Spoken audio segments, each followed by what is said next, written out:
Newsbreak, brought to you by National Mutual. Good evening, I'm Peter Hitchener. The IRA terror campaign continues in London tonight. This time, police defused a bomb at a railway station where thousands of soccer fans were due to pass through. It's the third device found this weekend. Triple world boxing champion Jeff Fenech is already planning his next bid to capture a fourth world title. Fenech remains optimistic despite being crushed by Ghana's Azuma Nelson in front of 35,000 disappointed fans. Jason Cameron reports. Despite threatening skies, the crowds flocked to Jeff Fenech's first open-air bout in Australia. By fight time, Princes Park resembled an Olympic pool, the rain falling on cue just as the challenger made his way to the ring.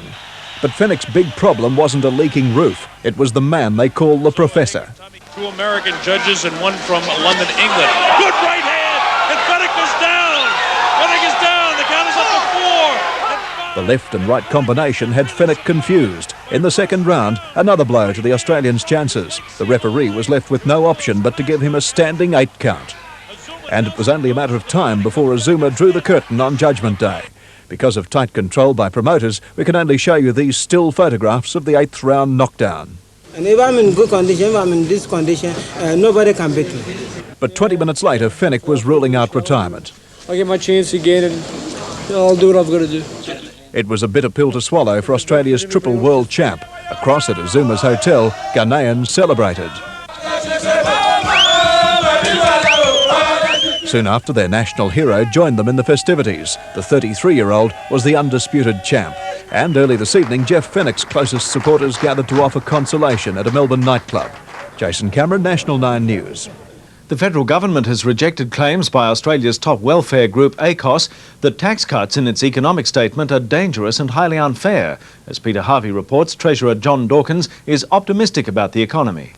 John Dawkins believes the ACTU's decision to defer wage claims indefinitely can lead to pay rises staying permanently low. But wages won't grow so fast as to put our inflation rate ahead of our trading partners. So this is a whole new idea. The Federal Treasurer also believes the worst of the recession may already be behind us. There is probably a modest recovery underway, and we're at that turning point where it's hard to pick. Opposition leader John Hewson today fired the first shots in the Liberals' campaign for Bob Hawke's old seat of Wills, and he was aiming straight at Mr Dawkins and the credibility of the government's One Nation economic statement. I mean, he's got a track record for lousy forecasts. There isn't any economist that I've seen yet that has endorsed the numbers that he put in his package.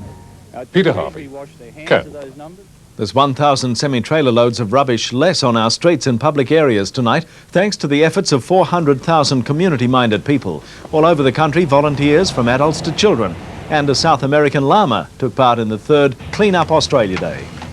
Australia has won its first World Cup match, defeating India by 1 run in a thriller in Brisbane today. After winning the toss, Australia scored 237, Dean Jones leading the way with a superb 90.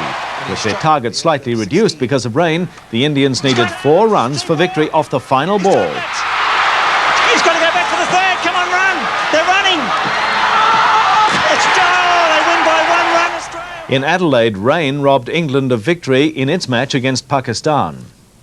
That's all the news for now. Till I see you again, it's good night.